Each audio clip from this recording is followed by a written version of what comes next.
Shalom bien-aimés dans le Seigneur, nous continuons avec notre méditation sur le thème « Votre perception de Dieu est votre foi ». Deuxième partie. Nous tirons notre texte dans 1 Samuel chapitre 17, le verset 37, qui nous dit ceci. David dit encore, « L'Éternel qui m'a délivré de la griffe du lion et de la patte de l'ours me délivrera aussi de la main de ce Philistin. » Et Saül dit à David, « Va, et que l'Éternel soit avec toi. » Alléluia. Saül et son armée avaient eu peur de Goliath parce qu'ils avaient la mauvaise perception de Dieu. Le problème n'était pas Goliath, mais leur perception de Dieu.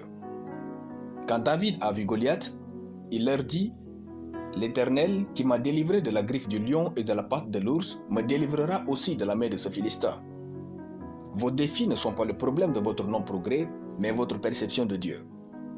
La qualité de cette dernière se voit dans votre être. Votre découragement démontre que vous êtes ignorant de la puissance de Dieu et insavant sur la puissance de vos problèmes. Votre mauvaise humeur est une preuve que votre connaissance de Dieu est mal au point. Quand on connaît Dieu, on pense avec différence et on affronte les défis avec audace. Votre façon d'adorer Dieu montre le niveau de votre connaissance de lui. Vous ne pouvez pas connaître Dieu et dire n'importe quoi sur vous et votre vie. Daniel dit, « Mais ceux du peuple qui connaîtront leur Dieu agiront avec fermeté. » Daniel chapitre 11, le verset 32. Lorsqu'on connaît Dieu, on agit avec fermeté, avec assurance et sans hésiter.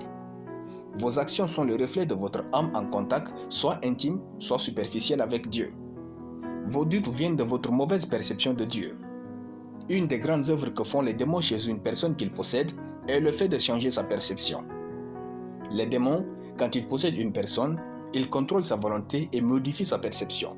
Il leur suffit alors de manipuler sa volonté et la personne se met à agir dans tous les sens, car sa perception est corrompue. C'est ainsi que, lorsque Jésus délivra le fou indomptable de Gadara et que les gens étaient venus pour le voir, ils trouvèrent l'homme de qui étaient sortis les démons, assis à ses pieds, vêtu et dans son bon sens. Luc chapitre 8, le verset 35. Votre perception est ce qui fait votre bon sens. Percevez-vous les hommes comme Dieu les perçoit? Sinon, le diable vous fera croire que la personne qui vous aime est celle qui vous déteste. Faites attention à votre perception, rassurez-vous qu'elle est le fruit des saintes écritures. Plus grand vous voyez dans la parole, plus grande sera votre foi. Votre foi dépend de votre perception. Jusqu'à ce que vous ayez la perception divine et extraordinaire de votre vie, vous ne pouvez pas vivre une vie divine et extraordinaire dans ce monde. Alléluia.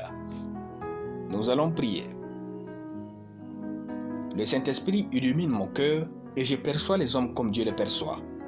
Je vois de grandes choses dans les Saintes Écritures au nom de Jésus. Amen.